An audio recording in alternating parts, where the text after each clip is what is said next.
I am the top actress in the entertainment industry. On my daughter's 7th birthday, my husband bought a time machine for 1 billion yuan. He said he regretted it. He wanted to go back 8 years to save his first love from the flood, instead of me, his newlywed wife, who was pregnant at the time. So, on this special day, I watched helplessly as the daughter I had pampered for 7 years vanished into time. And to celebrate his first love's return from the dead, he set off fireworks across the entire city. When I opened my eyes again, I was reborn, back to 8 years ago, right before the flood. This time, I kicked Leo straight into the water, and quietly watched as the two of them swam together in the flood, reenacting the most romantic scene from Titanic. Chapter 1. Olivia! I jolted awake as if from a deep dream. My trembling hand instinctively reached for my stomach. Everything around me felt so familiar. I had been reborn, returned to the night before the flood 8 years ago, on my daughter Olivia's 7th birthday. My husband Leo traded her for a 10 billion yuan time machine after 8 years of marriage. He said, "Luna, I'm willing to give up everything to buy a time machine, as long as I can go back. I will bring Ruby back. She is my true love." And so, Olivia vanished before my very eyes. No matter how hard I searched, I couldn't find her. Worse still, no one in the world remembered her either. All they remembered was the high-profile CEO, Leo, flaunting his love for his wife and spending millions on fireworks throughout the city, all just to win a smile from the famous little actress, Ruby. 7 days and 7 nights of endless fireworks. I couldn't find my daughter, nor could I seek revenge. I died in bitterness beneath those dazzling, breathtaking fireworks. But now, I was back. On the eve of the flood, my assistant grumbled, somewhat displeased. "Luna, you're pregnant and passed out. And yet Leo's still in Ruby's tent, not even checking on you." I shook my head, unable to control the tears that fell, my heart surging with emotion. "Thank goodness, Olivia. This time, Mom will protect you." The rain was pouring down outside. I grabbed my assistant's hand immediately. "Notify the villagers now. Tell them all to evacuate to higher ground. The flood is coming, and by tomorrow morning, this place will be submerged." 8 years ago, this flood claimed the lives of over 1,000 people. Now that I've been reborn, I will do everything in my power to reduce the loss of lives. As my assistant was about to leave, I quickly called her back. "Wait! Don't disturb Leo and Ruby. Just get everyone to the boats first." Leo! In my past life, he regretted saving me, his newlywed wife who was pregnant at the time, during the flood. So, he spent 10 billion yuan on a time machine, disregarding Olivia's fate. He traveled back 8 years to choose a different person to save. This time, I want to see how he plans to escape alive. Chapter 2. This was my first year of marriage to Leo, and also my most successful year as a star. I was filming in a remote location, and Leo, under the pretense of visiting me on set, was secretly getting close to Ruby, a minor actress, behind my back. As I rushed to inform everyone about the evacuation, I passed by Ruby's tent, and coincidentally heard Leo's deep, raspy laughter. With me, he had always been cold and indifferent. Every time Olivia tried to please Leo, he ruthlessly rejected her. She was such an obedient child, always saying, "It's my fault for making Daddy angry." But despite being such a considerate child, Leo erased her from existence, and no one remembers her. He regretted not saving Ruby and used a time machine to go back to the past, altering the outcome. As a result, my daughter Olivia perished. How could I not hate him? How could I not feel bitter? Even outsiders couldn't bear to watch. "Luna, what Leo did was too much." The director hesitated, giving me a sympathetic look. I swallowed my rising hatred and forced a smile. Young people like to play around. It's normal, but I had more important things to do. And soon, Leo wouldn't be laughing anymore. I told the director, "Director, if you trust me now, take everyone and get on the boat immediately." The director and I had worked together many times, so he trusted me completely. Hearing my words, he quietly started moving people. The sound of the rain was loud, pounding on the tent relentlessly. Leo and Ruby were inside their tent, watching Titanic together. They were laughing and playing, oblivious to the commotion outside, which was understandable. This time, I wouldn't be foolish enough to give up my career for love. I needed to protect the Olivia I was carrying and safeguard my current glory. We worked through the night, and most of the villagers were evacuated to the boat. This boat was a prop for the shoot, but fortunately, the director was wealthy enough to rent a real one. Otherwise, everyone here would have been in danger. As dawn broke, before leaving, I glanced one last time at Ruby's tent. It remained untouched throughout the night.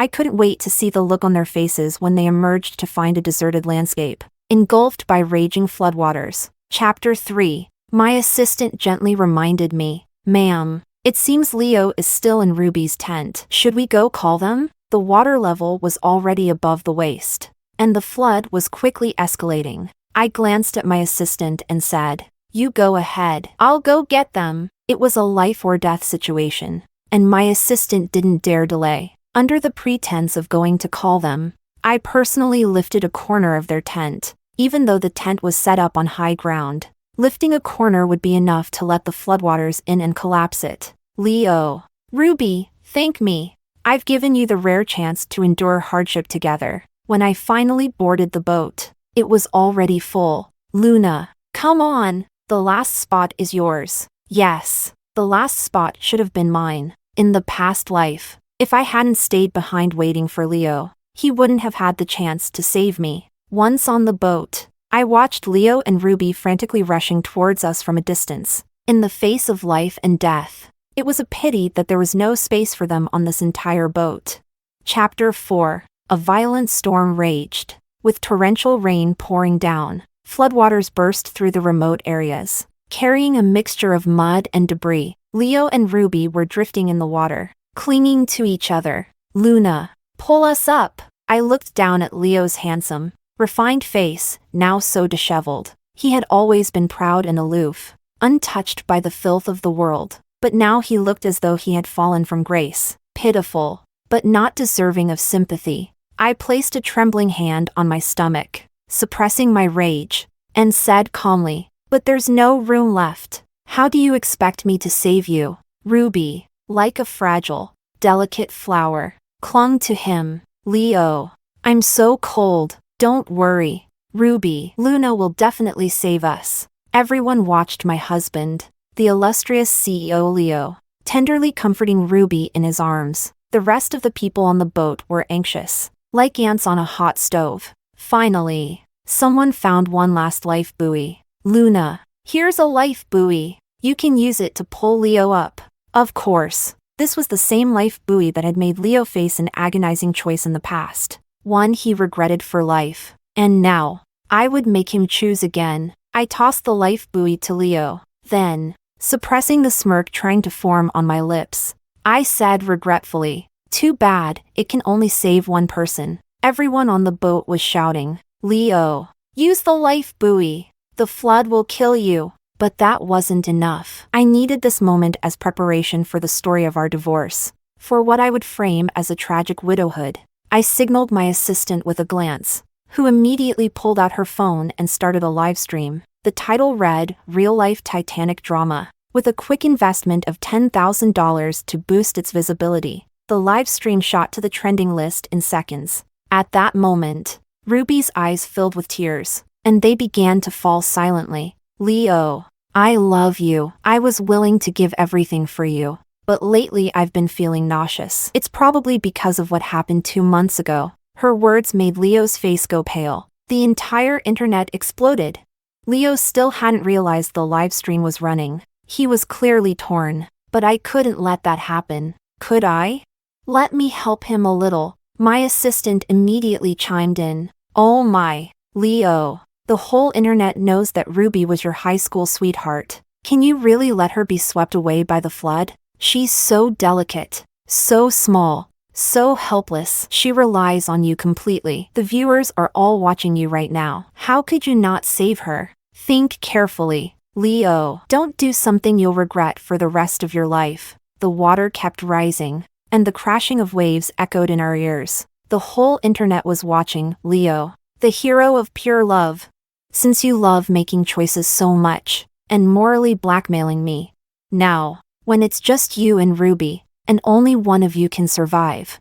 Let's see what choice you'll make. Chapter 5. The number of viewers in the live stream skyrocketed. The entire internet was watching the scene of the high-profile CEO Leo and the fragile flower Ruby, both caught in peril. Leo's face suddenly darkened, his gaze blazing with fury. Who told you to record this? Are you trying to get yourself killed? Because the camera was aimed directly at Leo's face, he mistakenly assumed the assistant was only recording a video. He probably still didn't realize this was being broadcast live. Things were starting to get interesting.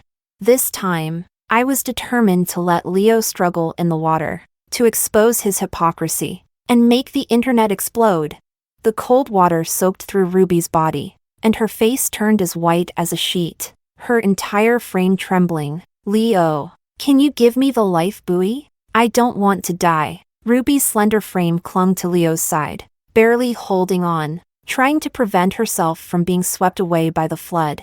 I couldn't help but curl my lips into a smirk. Leo, now that you are also part of the equation, let's see how you make your choice. As I expected, he was unable to decide at the moment. By now, the number of viewers in the live stream had surpassed 1 million. The whole internet was watching, waiting to see Leo's struggle to survive. This was more thrilling than any survival show. Then, amidst the anticipation of millions, a cold, ruthless voice rang out, loud enough for everyone on the boat to hear. Whoever jumps off the boat and gives up their spot will be rewarded with 1 million. Leo was a businessman, cold and calculating to the extreme. It was as if he was negotiating whose life to buy. 1 million.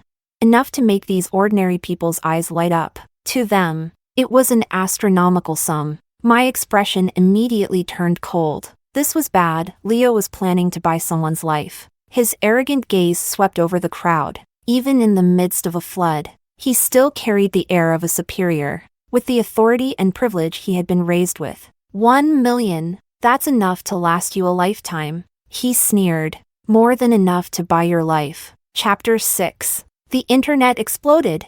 The people on the boat lit up with greed, but it sparked outrage. Viewers in the live stream were furiously condemning Leo as a ruthless capitalist. Leo doesn't even care about the lives of the people on the boat. 1 million for a life? Even selling body parts wouldn't be so cheap. I hate the face of these capitalists, looking down on everyone. He's just like my boss. Most of the villagers on the boat were itching to take the deal. Some who were strong swimmers had already begun taking off their jackets, preparing to jump for the money. I glanced lightly at my assistant. My assistant immediately called out to them, "Wait! Don't your lives matter too? You're rushing to die for him. But what if you earn the money but never live to spend it? Besides, with no guarantee, how can you trust his words? He hasn't even paid you yet, and you're already jumping to your death? When there's no proof after you're gone, it'll be too late." At that moment, a bolt of lightning struck the sky with a loud rumble. Everyone fell silent. The excitement on Leo's face disappeared instantly, and in desperation, he raised the offer. 5 million. 5 million for 2 spots. If someone jumps down, 5 million will be transferred immediately. Now, Leo's calm facade started to crack, and a trace of panic appeared on his always composed face. Even though he looked flustered, he held Ruby tightly by the waist, showing obvious affection. But sadly, no one believed him anymore. For most of the villagers, 1 million was already an astronomical amount. 5 million? That sounded even more impossible. Like a bluff. The bigger the promise, the more they doubted him. As for the crew, they knew Leo well enough. In a life-or-death situation, who would really take the risk? So, everyone just rubbed their noses, scratched their heads, and stayed seated quietly. Leo, it's not worth it. Money's not more important than life. Exactly. With the waves this big, who's going to jump in? Leo's face grew paler, his expression darkening. But just at that crucial moment, the life buoy was snatched from his hands. Chapter 7. Ruby grabbed the life buoy without hesitation and slipped it onto herself. Ruby! You! Leo's pupils shrank, his cold expression shifting to one of shock, then slowly turning into pain. In a hoarse voice, he asked, "Ruby, why are you doing this?" "Well, obviously, to survive." I fought to suppress the smirk that was threatening to form on my lips, feeling a wave of satisfaction. "Leo, doesn't it feel terrible to be betrayed by your first love?" "Leo, I'm sorry, but I have to do this for our child. I want to live." Ruby's shoulders trembled as she spoke with emotion. "The fortune teller said that I'll only have sons in this life. No daughters. If I wasn't pregnant with our son, I would rather die and give you the life buoy. But now I'm carrying our child. I have 2 lives inside me. Leo, this is our son." Hearing Ruby's words, Leo was left speechless. He obviously didn't want to die. In the past, he always believed that his family had an empire to inherit, so he favored sons over daughters. In our previous life, he resented Olivia for being a girl, so now, he turned to the crew, trying to apply pressure once again, using his position as one of the investors to threaten them. But it was useless. Regular workers value their lives too, don't they? Leo, now completely cornered, shot me a dangerous look. "Luna, you don't want to just stand there and watch me die, do you? You'll save me, right?" I shrugged, a look of regret on my face. "But I can't save you either." Leo clenched his teeth, shivering, but his piercing gaze remained fixed on me. "No, you can save me." His tone was so sure, it sent chills down my spine. My heart sank as I coldly glared at him. Then I heard him say, without hesitation, "You come down, and let me take your place." Chapter 8. The entitlement in Leo's voice chilled me to the core. Did he really believe I loved him so much that I'd willingly die for him? I hadn't even begun to avenge the hatred from our past life. "Leo, you're really giving yourself too much credit, aren't you? Who gave you the confidence to think I'd switch places with you?" Leo's face suddenly changed. He stared at me in shock, his expression hardening as he said flatly, "If it weren't for you, I wouldn't have come here to check on you. This wouldn't have happened. And ultimately, it's related to you. If something happens to me, you won't walk away from this cleanly either." I once held a sweet, idealized view of Leo. He was my childhood friend, my confidant, and my lover. But now, with all the illusions stripped away, Leo was just Leo, an ordinary man with no charm left. "Oh, really? Did I ask you to check on me in Ruby's tent? Everyone knows you've been staying up late, having deep talks about life with her." I tore into him mercilessly. "If there's someone to blame, it's not me. It's you. I already gave you the life buoy, but it's your own fault you couldn't keep it. What else can I do? Take all your deep feelings and share them with the king of the underworld." The live stream viewers were completely stunned. Seeing the comments explode, I felt euphoric, unable to get anything from me. Leo shifted his attention to Ruby. With only one life buoy between them, only one could survive. The flood raged on. No one on the boat was willing to give up their spot, and the life buoy could only save one. Leo's face darkened as he looked at Ruby, his fist clenched in frustration. Chapter 9. Leo. Ruby's tear-filled eyes widened in fear, her face pale with panic. "Leo, I can feel our baby slipping away. He might not survive." "Leo, don't you want him to live?" The mention of the baby was the only thing that could stir any emotion in Leo. At that moment, he still didn't know that I, too, carried his child. But this time, my daughter belongs to me alone. He has nothing to do with her. As for whether Ruby's so-called son is actually Leo's, that's hard to say. My assistant couldn't help but lean in and whisper in my ear, "Luna, Ruby isn't as innocent as she seems. Leo is no match for her." I curled my lips into a slight smile. Of course, I knew that already. Who doesn't know the gossip in this circle? Ruby is infamous for being a manipulator. As long as a man has money, looks, or status, she's willing to be with him. She drifts between men, and they all fall into the palm of her hand. Leo was just one of them. The child is merely Ruby's bargaining chip for survival at this point. But perhaps it's the power of the first love filter. Leo firmly believed the child was his. So, he resolutely went his own way. Watching him walk away, I narrowed my eyes. "Leo, you better not be dead this time. Only then will you see whose child your sweet first love is really carrying." In the flood, most lives were saved. As the water receded, a full-scale search was launched to find Leo, dead or alive. They needed to recover him. After an entire day of searching, Leo's whereabouts were finally discovered. He knew how to swim, so he was barely clinging to life. After being rushed to the hospital, Leo stayed in the ICU for 3 days and 3 nights. I, however, never visited him once. I was fully focused on filming. It wasn't until I heard that Leo had narrowly escaped death that I remembered I needed to go file for divorce. When I reached the hospital room, I heard Ruby's sobbing voice. "Leo, you're finally awake. You have no idea how worried I've been. I've been so scared these past few days. I didn't mean to take the life jacket, it was all for our son. Leo, you'll forgive me, right?" I glanced over and saw the deep affection on Leo's sickly face. He held Ruby's hands and gently comforted her. "Ruby, I've never blamed you. You're a mother, I understand your desire to protect our son. Leo, you have no idea how awful Luna has been." That day, she even started a live stream. And now people are attacking us online. Leo, pale as a ghost, shot up in his hospital bed, his voice hoarse. "What?" He rubbed his forehead, his eyes full of shock. Luna dared to broadcast live? Is she insane? Does she not realize what damage this could do to the company? I nearly burst out laughing. Did Leo really not know that his company's stock had already plummeted?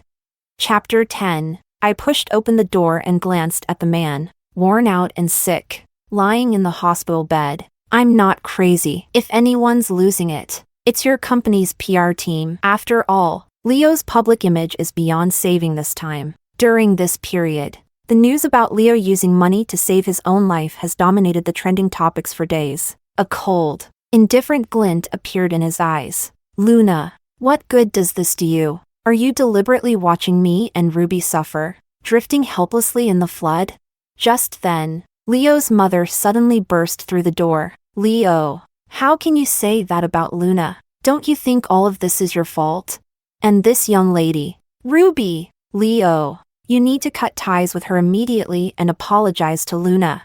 Leo's mother shot him a quick look, signaling him to back down and apologize to me. As if I didn't know, the same routine played out in my past life. My mother-in-law and Leo loved to put on this act in front of me and Olivia. One would play the good cop, and the other the bad cop, slowly eroding my family's wealth. However, this time, Leo firmly held onto Ruby's hand, his tone steady and resolute. "Mom, Ruby is pregnant with my child. She's carrying the grandson you've always wanted. I'm going to give her a home." His words hit me like a heavy blow. I wasn't angry, but my heart ached endlessly for Olivia. In our past life, Olivia tried so hard to win over the family, but because she was a girl, they never gave her a second glance. And Leo, he never once considered giving Olivia a harmonious, loving family or being a good father figure to her. Calmly, I reached into my bag, pulled out the divorce papers, and placed them in front of him. "Perfect. Let's get divorced then." Leo's mother immediately grew frantic, her voice trembling. "Leo, have you lost your mind? Did the flood mess up your brain? You want to give her a home. But what about Luna?" Her eyes shifted, and then she turned to me, saying, "Luna, dear, don't worry. I'll take care of this for you. Let's just forget about the whole flood incident. I won't blame you for it. But divorce? That's out of the question, isn't it?" A flash of shock passed across Leo's eyes as he stared at the divorce agreement for a solid few seconds before reacting. "All right, I agree to the divorce." Leo's mother couldn't hold back any longer and screamed, "Leo!" Leo and I had entered into a business marriage less than a year ago. Back then, my father saw how much I liked Leo and agreed to help his family overcome several hurdles. It was only with my family's financial support that Leo's failing company was restored to stable operations. But once we divorce, my family will pull out our investments and funding. At that point, what would happen to Leo's company was anyone's guess. Despite his mother's furious insults, Leo remained expressionless as he signed the divorce papers. Just before I left, I heard him say decisively, "What does it matter if Luna's company pulls out? My child can't live without me. Ruby is the woman I truly want to marry." and I'm willing to give up everything for her and our child. Chapter 11. After the smooth divorce, I focused even more on my acting. The filming of this movie was nearing its end, and Eric, the award-winning actor, came to make a guest appearance in the film. During the shoot, he frequently flirted and bantered with Ruby. Everyone on set knew their relationship wasn't ordinary. Some had even caught Ruby and Eric embracing and kissing. I pretended not to see anything. Who cares if my ex-husband was cheated on or not? It has nothing to do with me. The only one left in the dark was Leo, the pure love champion. In my past life, it wasn't until after we got married that I learned Ruby had been his first love during their college years. So I could never quite understand if Leo had fallen for Ruby at first sight back then. Why didn't he tell me? Why did he rush into a quick marriage with me right after graduation?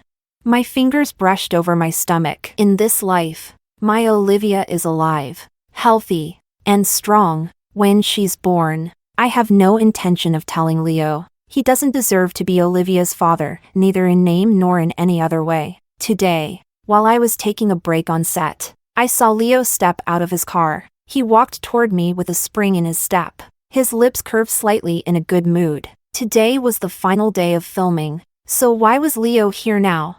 Then, he made a point to come over and say, "I'm going to propose to Ruby. She's carrying my son, and in a few months, she'll give birth. I have to give her the status she deserves. I can't let my son be born a bastard." I couldn't help but laugh out loud. Everyone on set was there, and I wished him success in his proposal. Ruby is pure, innocent, gentle, and virtuous, a real good girl. His cold, stern expression softened instantly. When he spoke of Ruby, his face was full of tenderness. But then, his expression shifted as he looked at me. "Luna, you really need to work on your attitude, or no man will want you." Chapter 12. The curve of my lips stiffened, and I stared at Leo without expression. Why should I need a man's approval? If they get close to me, isn't it their privilege? I raised an eyebrow and continued, "And by the way, do you really think the baby Ruby is carrying is yours?" Upon hearing this, Leo's expression changed, his face instantly darkening. "Luna, watch your words. Of course, the child she's carrying is mine." Since he was so confident, I figured I'd better get my popcorn ready to watch the show. Leo strode away, his eyes full of displeasure. He kept Ruby hidden, and after entering the RV on set, neither of them made another appearance. My assistant handed me a video, as if she had discovered a major secret. "Sis, I accidentally caught this." She whispered a few words in my ear. I raised an eyebrow and smiled at my assistant. The final scene of the movie wasn't wrapped up until late at night. To celebrate, the director had bought a huge amount of fireworks, which lit up the sky in a dazzling display. Under the canopy of fireworks, Leo approached slowly. He walked toward Ruby, each step filled with determination. Beneath the brilliant display, he knelt on one knee and pulled out a ring worth millions,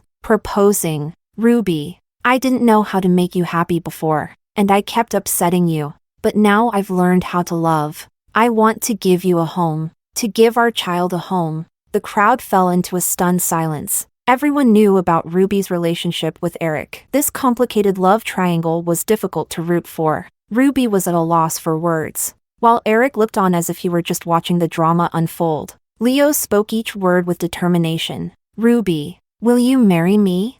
Ruby remained silent, her gaze drifting toward Eric from time to time. As the silence dragged on, Leo's expression grew more and more anxious. Amid the tension, a screen behind him suddenly lit up, its bright glow drawing everyone's attention. On the screen, a video began to play, with Ruby's voice echoing, "Eric, I'm pregnant with your child. You will love me, won't you?" The crowd was stunned. Leo's joy instantly turned to an icy coldness. He whipped around, staring at the screen, where Ruby and Eric were embracing. At that moment, his expression crumbled. Unbelievable! He was utterly devastated. Chapter 13. In the video, Ruby leaned dependently into Eric's arms. The display of affection was like an invisible slap that struck Leo's face hard. But the worst was yet to come. Eric chuckled and asked, "So, whose baby are you really carrying?" Of course it's yours. This child is already 3 months old. If it's not yours, whose could it be? Don't believe those videos online. When the flood hit, of course I had to lie and tell that fool the baby was his. Otherwise, why would he have saved me? I nearly laughed out loud. Leo's eyes turned bloodshot, and a hint of anguish filled his gaze. Ruby! So, you've been lying to me from the start? This baby was never mine. Ruby's eyes reddened, and tears slowly rolled down her cheeks. She looked pitiful, as always. Leo, I truly love you. I was just fooling around with them. What a joke. Who would still believe such nonsense? Now Ruby was desperately trying to placate Leo, while Playboy Eric couldn't have cared less about the situation. After his failed proposal and the public revelation that he'd been cheated on, Leo was utterly humiliated. He had cheated during our marriage, then divorced me, only to be cheated on by Ruby afterward. Soon, everyone on the internet was talking about Leo. His personal scandals were directly impacting the company's reputation. With the growing public outrage, the company's stock plummeted, and Leo became the target of endless ridicule online. Leo dumped a top-tier queen like Luna and fell for Ruby, a classic femme fatale. This is what happens to a scumbag. A blind CEO like him. How can his company make good products? Their quality control issues came up before, and it was Luna who saved them by endorsing their brand. The public uproar grew, and once the storm started, it was hard to calm down. In just 1 month, Leo's company suffered unprecedented damage. This time, I'd like to see how long Leo can last without my family and without me. A month later, after wrapping up my shoot, I returned home to find Leo standing at my door. He looked at me, his voice trembling slightly. Luna, can you help me now? Chapter 14. Leo clearly hadn't been sleeping well. He looked exhausted. I stared at him coldly and asked, my voice icy. Help you with what? The company's stocks have plummeted. If this continues, it won't be long before we face an even worse crisis. Luna, only you can help me now. I gave him a faint smile, dripping with sarcasm. Leo, why don't you ask Ruby? I'm sure she'd be more than willing to help. Now that you're desperate, you come to me? Where was this attitude when you were on top of the world, willing to give everything to Ruby? At the mention of Ruby, Leo's expression changed immediately. He pressed his lips together, struggling to hide his frustration, trying to remain calm. He said, Luna, you know Ruby can't help me. Only your family's business can save me now, even if it means merging our companies. It doesn't matter, just as long as you agree. It was clear that his company was in dire straits. Otherwise, the high and mighty Leo would never have come to me, saying such things. But I had no interest in taking over a company that was rotten to the core. No, I don't want to. It's filthy. The moment those words left my mouth, Leo's eyes narrowed, and a look of obvious anger spread across his handsome face. What do you mean? Exactly what I said. It's not the company that's filthy, it's you. If I truly helped him, I would be stuck in an endless entanglement with him for the rest of my life. Instead of that, I'd rather build my own empire. Besides, my family's business is thriving. Why would I take on a sinking ship? From that day forward, I never saw Leo again. My career continued to flourish, and Olivia, growing in my belly, was healthy and strong. I was starting to show. I wasn't keen on exposing my private life to the media, but despite my best efforts, I was photographed while out. Soon, the news of my pregnancy exploded online. Everyone was speculating whether I would reconcile with Leo for the sake of the child. The rumors quickly reached Leo's ears. We crossed paths at an event. He was scrambling to rebuild connections with former business partners and secure funding. He had lost all dignity, accepting rejection without a second thought. Gone was the Leo from our past life, when everyone catered to his whims. Now, he was a shadow of his former self. Our eyes met. I turned to leave, but Leo quickly rushed forward, blocking my way. Luna, you're pregnant, aren't you? It's my child, right?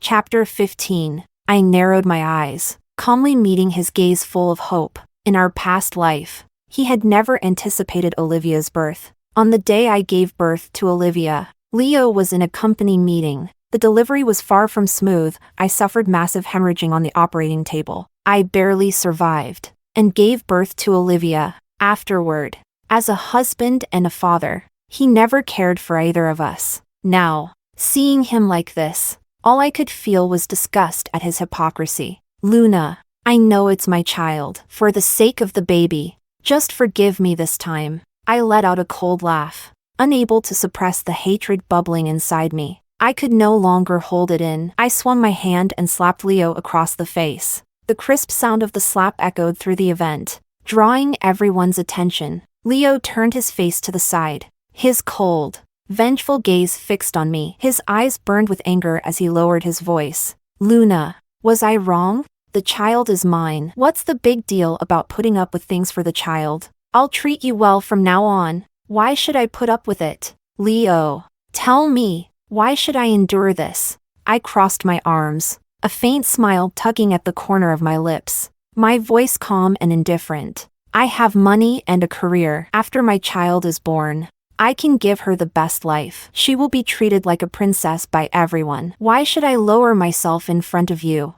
You think too highly of yourself. When the child is born, she will have nothing to do with you. I can be both her mother and her father. She will be happier without you in her life than anyone else could ever make her. Leo, humiliated, couldn't speak for a long time. He clenched his fists, trying to suppress his emotions. As I passed by him, I whispered, "Oh, and I forgot to tell you, her last name is mine. When Olivia is born, she won't be the neglected child from the past life. She will be my treasure." At that moment, Leo's face turned even more wretched, far worse than when I slapped him. But I loved seeing him like this. The more miserable and defeated he was, the more I enjoyed it. Chapter 16. Since the release of my movie in theaters, it has been a massive success, going viral across the internet. My acting was widely praised, and positive reviews poured in from everywhere. Luna is absolutely stunning. Her figure is beautiful, and she's got the acting skills to match. I'm in love. As expected, once a woman leaves a man, she becomes unstoppable. But Luna used to be a hopeless romantic. Could she reconcile with Leo because of the baby? I don't know who started the rumor about me getting back together with Leo, but soon, the whole internet was buzzing about it. During the film's promotional event, a reporter asked again, "Will you be reconciling with Leo?" Facing the cameras, I answered calmly, "I have no intention of getting back together. The child is the child, and I am me." And here, I'd like to remind all my female fans, no matter if you're pregnant or have a child, don't lose yourself. These words were for me as much as they were for them. I regretted how, in my past life, I gave up my career for love. A few months later, I heard the news that Leo had gone bankrupt. His bankruptcy didn't surprise me. Without the financial support from my family's company, his business couldn't stand on its own. Cutting losses was the best outcome. What did surprise me was how long Leo managed to struggle before it all fell apart. He had gotten entangled in lawsuits over economic disputes, owing a mountain of debt he couldn't repay. As a result, he was sued and taken to court. The main office building of Leo's company was already listed for auction by the court. I had stopped all my public activities to prevent any complications with my pregnancy. Each day, I rested at home, eagerly awaiting Olivia's arrival. At the same time, I had my assistant keep an eye on the auction. Finally, I successfully won the bid for his company's headquarters building. The day I arrived at the company, I saw Leo being taken away by the police. "Luna, you've come to save me, haven't you?" Chapter 17. I took off my sunglasses, looking at Leo, who was about to get into the police car. "Boss, it's this building," the person beside me said respectfully, inviting me to go inside. I glanced at Leo, smiling as I spoke. "I'm the legal owner of the company now. From today on, this place belongs to me." Leo's expression shifted instantly. His eyes filled with a complex mix of emotions, hatred among them. "You have the money but still won't save me. Luna, do you hate me that much?" "Hate? Of course I hate you. Letting you rot in prison for life is too merciful. I wish you were dead. If it weren't for the law, I would have had someone get rid of Leo a long time ago. That way, my precious Olivia would no longer have a heartless father, and no one would ever bully her again." Leo was sent to prison due to his financial crimes, while I founded my own company. Not only that, but I was also nominated for Best Actress. That night, our film crew gathered together. Ruby happened to be sitting next to me when I won the Golden Horse Award for Best Actress. I caught the fleeting look of jealousy in Ruby's eyes, though she tried hard to hide it. I noticed. Congratulations, Sister Luna, you've really made it. Your career is thriving, and your baby will be born soon, she said. I smiled slightly and leaned in, whispering, thank you, but what about your baby? Ruby's pregnancy had ended in a miscarriage. Eric didn't want to take responsibility, and of course, her agency wouldn't allow her to have the child easily. So Ruby had no choice but to terminate the pregnancy. In my words, the smile on Ruby's face vanished instantly. I walked up to the stage and took my trophy. This has been my dream. Before, it was a regret. Now, it's complete. I'm so grateful to be here, to exist in this world, not just a fleeting dream. Existence itself is beautiful. This trophy is a testament to Olivia being with me in this life. She will always be by my side. Chapter 18. The day of Olivia's birth. I was both excited and filled with anticipation. Thanks to my careful preparation, I avoided the postpartum hemorrhage that had nearly taken my life in my previous life. I successfully gave birth to Olivia. She was sweet and adorable, just like in my past life. Olivia was exceptionally smart. She learned to talk before she even turned one. When she called me Mama for the first time,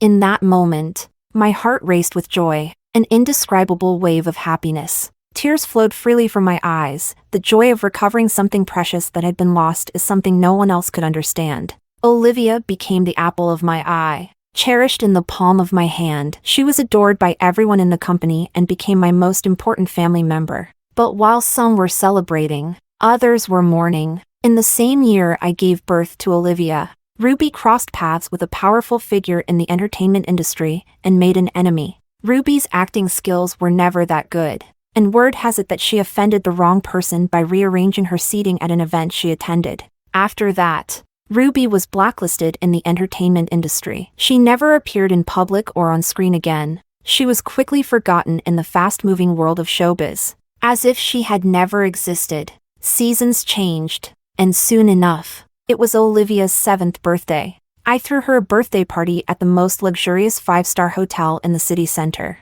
At that moment, my little girl stood in front of a 7-tiered cake, eyes closed as she blew out the candles. A smile spread across her innocent little face, her shallow dimples making her look even more adorable. Mom is not just my mom. She's also my dad. She's the person Olivia loves most in the whole world. Since she could remember, Olivia had never asked for her father or sought out a father figure. I gave her enough love, and in her world, having me was more than enough. The flickering candlelight reflected on her sweet face, and tears welled up in her eyes as she choked out, I want to be with Mom forever. My heart swelled with emotion as I held her close. Olivia, do you want to hear Mommy sing to you?